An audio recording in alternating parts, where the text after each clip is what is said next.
Sarah, and today I'm going to tell you all about my coffee bar, my espresso machine, my heating mug, all the things, and hopefully that'll give you one place to see all the stuff that I use to make my drinks in the morning. So let me start by showing you our coffee maker. This is a Bunn Velocity Brew 10-cup coffee maker. There's a water tank in the back, and that's what makes it brew coffee so fast. It actually brews 10 cups of coffee in 4 minutes, which is why we love it, because it brews coffee, honestly, so quickly.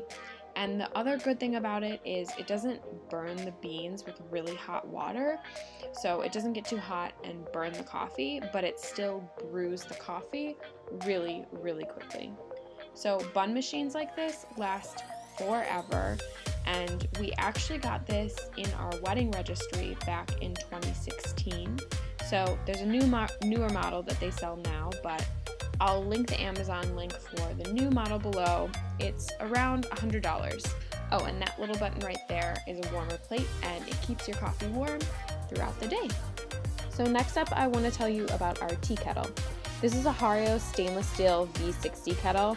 I know it kind of looks like it's seen better days, but it's well loved. You just press the button, it's electric, so it auto shuts off and it boils, and when it's done, it's done. We like it because it has a gooseneck for brewing Chemex, and it just has really good pour control if you're making coffee with it and not just tea.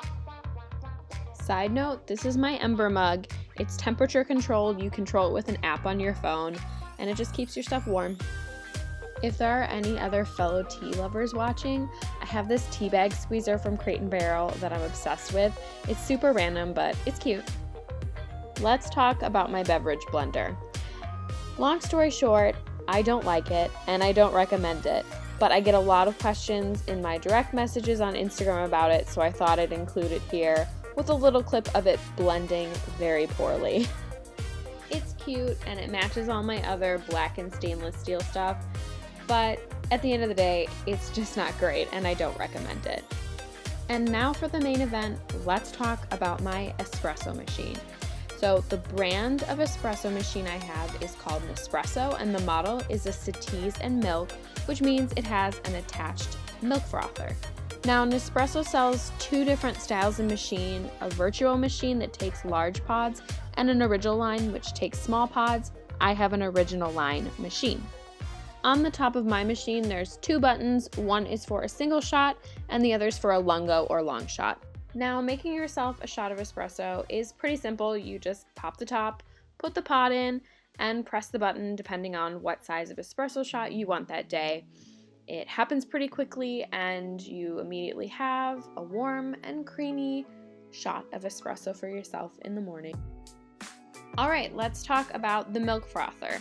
Nespresso calls their milk frother an Aeroccino, and because this is a Settees and Milk machine, my milk frother is attached. I'm going to link the machine down below, but you can actually get this milk frother separately if you're not interested in an espresso machine and you just want the milk frother. There's a little coil on the inside, and depending on a latte or a cappuccino, what kind of milk froth you want, you can pop off the little spring, and the spring's for cappuccino, no spring is for latte foam. If you're new to making your own espresso beverages at home, you need to know that there are certain types of milk that work better than others. What I like to use is nut pods. This actually isn't a nut milk, but it's actually a creamer. You can put it in, and I usually do the cappuccino setting. It makes super thick, creamy, dairy-free espresso beverages. Another really great dairy-free option is Oatly. It's oat milk. This is the barista edition, which makes a difference. It's different from the regular oat milk. Sorry about the carton, it looks like it's been attacked or something, but oat milk is a really great option. I decided to make myself a latte this morning with the oat milk just so you could see a little bit about how it froths and how it performs in the Aeroccino.